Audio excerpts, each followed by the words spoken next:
Assalamualaikum warahmatullahi wabarakatuh. Hai, baiklah, nama saya Muhammad Amir Aiman bermak Asyam Tidar. Baik, video kali ini kumpulan kami akan menerangkan dan membentangkan dan menceritakan serba sedikit, iaitu apa itu nasionalisme. Mesti kita sudah dengar ayat ini atau perkataan ini kan, mesti kita dengar. Baiklah, tanpa kita buang masa, apa itu nasionalisme? Okey, baik. Apa yang saya faham, nasionalisme ini daripada pakar etimologis mengatakan nasionalisme ini berasal daripada bahasa Latin yang bermaksud bangsa yang dipersatukan melalui kelahiran nasionalisme. Apa maksud dia kan? Okey. Ia merupakan satu gerakan sosial, suatu aliran rohaniah yang dapat menyatukan rakyat dalam sesebuah negara serta membangkitkan masyarakat dalam keadaan politik dan sosial yang aktif. Itu maksudlah sebut sedikit apa itu nasionalisme. Tapi kalau nak tahu, nasionalisme ni banyak pendapat. Seperti contoh, pada tahun 1882 Masihi, iaitu Ernest Renan mendefinisikan apa itu nation sebagai satu jiwa yang berdasarkan ajaran bentuk kerohanian. Maksudnya di situ banyak maksudnya nasionalisme ini. Okey, baik, bagi konteks penjajahan di Asia Tenggara pula, nasionalisme ini merupakan secara khususnya membawa pengertian suatu kesedaran yang membangkitkan semangat bertujuan untuk mendapatkan kebebasan dan kemerdekaan. Baik, kita sudah nampak di sini kan apa maksud itu nasionalisme. Nasionalisme ni macam kita tahu dia macam kita sebagai rakyat dan sebagai rakyat kita membangkitkan jiwa kita sebagai seorang politik, jiwa kita sebagai seorang anak merdeka yang ingin merdekakan sebuah negara untuk mendapatkan kebebasan daripada penjajahan. Itu maksudnya nasionalisme. Okey, apa yang saya tahu, saya baca, nasionalisme ini juga bermaksud perasaan patriotik, cintakan tanah air ataupun satu gerakan yang berusaha untuk mendapatkan kemerdekaan bagi sesebuah negeri yang dikuasai oleh sebuah negeri yang lain. Ini apa yang saya maksudkan tadi lah. Kita sebagai anak muda yang mempunyai jiwa yang sangat membara untuk memerdekakan negara kita sendiri. Baiklah, apa yang saya cakap tadi, nasionalisme ni banyak pendapat. Nasionalisme ni dia berbanyak pendapat, dia mengikut pendaran zaman. Daripada zaman dahulu, zaman penjajahan sampai pada zaman moden. Apa yang maksudnya di sini, pelbagai takrifan tentang nasionalisme ini turut dinyatakan. Antaranya ialah perasaan kesetiaan yang tinggi pada sesuatu bangsa, iaitu semangat cintakan tanah air. Yang kedua, kecenderungan untuk lebih memenati bangsa sendiri, terutama menyayangi bangsa-bangsa lain. Maksudnya ini tiada resis lah. Kita bekerjasama dalam satu rakyat dan kita bersatu padu untuk memerdekakan sesebuah negara. Ketiga, sikap untuk menghubungkan kepentingan yang tinggi kepada bangsa. Seterusnya, satu pengajaran yang memastikan bahawa kebudayaan kebangsaan hendaklah dipelihara. Nampak tak? Nasionalisme ni banyak tarifan dia. So kita macam secara khususnya nasionalisme ni merupakan mempunyai satu jiwa yang kuat untuk memerdekakan tanah air. Itu maksudnya. Okeylah, bagi pendapat lain, iaitu menurut Han Kon, iaitu nasionalisme ni boleh ditarifkan sebagai satu keadaan fikiran yang menyerap masuk ke dalam jiwa sebagian besar rakyat dan dakwa menyerap maksud di kalangan semua anggota. Beliau juga mengiktirafkan negara sebagai sebuah organisasi yang unggul dan bangsa sebagai punca kesejahteraan ekonomi. Itu menurut Han Kon, maafkan saya, menurut Han Kon. Menurut A.D. Smith pula mendefinisikan nasionalisme ini sebagai satu pergerakan ideologi ke arah mencapai dan mempertahankan hak kekuasaan dan kepribadian sendiri bagi satu kumpulan sosial yang setengah ahli menganggapnya sebagai satu bangsa yang sebenar atau berkemungkinan menjadi satu bangsa. Itu merupakan atau sedikit tentang definisi nasionalisme. Nama saya Syahril Azhar bin Gablaan, nombor metrik 2014052. Baik, seterusnya saya akan menerangkan tentang perkembangan awal nasionalisme. Sejarah wujudnya ideologi ini di Eropah Barat selepas jatuhnya Empayar Rom, dan pada masa itu kekuasaan negara telah diambil alih oleh pihak gereja pada abad pertengahan tersebut.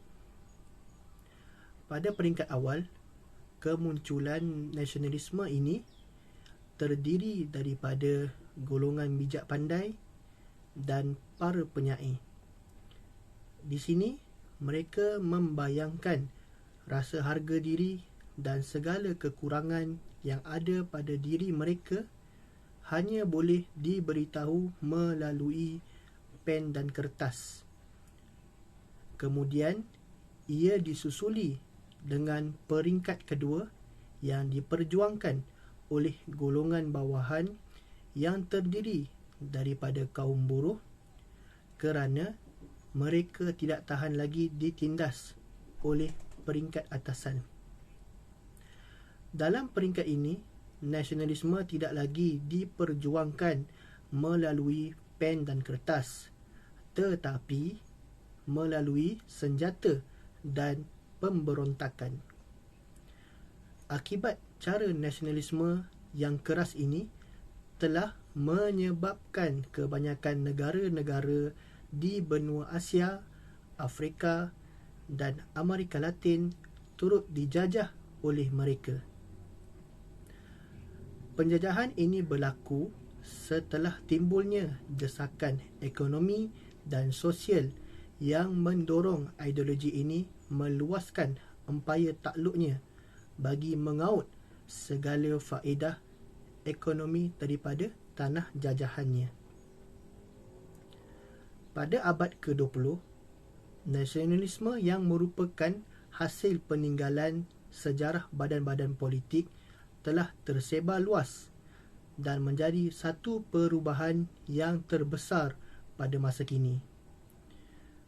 Nasionalisme di Eropah Barat pada masa kini amatlah berbeza jika dibandingkan pada awal kemunculan yang penuh dengan peperangan dan kekerasan.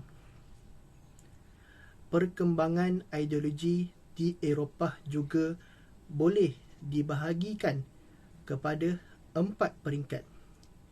Yang pertama adalah nasionalisme integratif atau lebih dikenali sebagai nasionalisme yang bersatu padu yang bermula dari tahun 1815 hingga ke 1871 Masihi. Yang kedua adalah nasionalisme distraktif, lebih dikenali sebagai nasionalisme yang berpecah belah, bermula daripada 1871 hingga ke 1890 Masihi. Yang ketiga adalah nasionalisme agresif, lebih dikenali sebagai nasionalisme yang kuat menakluki negara lain, bermula daripada 1900 hingga ke 1945 Masihi. Dan yang terakhir adalah nasionalisme contemporary, bermula daripada 1945 hingga ke hari ini. Perkembangan nasionalisme di Malaysia adalah dari pembawaan ideologi di kalangan para penuntut ilmu agama yang belajar di luar negara, khususnya di Timur Tengah. Pertumbuhan nasionalisme Melayu yang berunsur agama ini datangnya daripada pelajar lepasan agama di Mesir. Mereka terinspirasi daripada gerakan pan-Islami dan gerakan Islam moden yang diasaskan oleh Imam Syekh Muhammad Abduh. Kembalinya para pelajar di tanah air, mereka menyebarkan ajaran tersebut di setiap lapisan masyarakat Melayu. Pada awalnya, golongan ini hanya mendirikan sekolah agama dan majalah serta akhbar seperti Al-Imam, Warta Melaya dan lain-lain. Namun, pergerakan ini dapat tantangan daripada golongan ulama tradisional kerana tidak kesefahaman dalam menyelesaikan masalah hukum-hukum fiqh seperti riba, pengamalan talqin dan lain-lain. Pergerakan ini juga dikatakan sudah semakin pudar pada akhir tahun 20-an dengan kemunculan golongan nasionalisme Melayu yang berpendidikan Inggeris.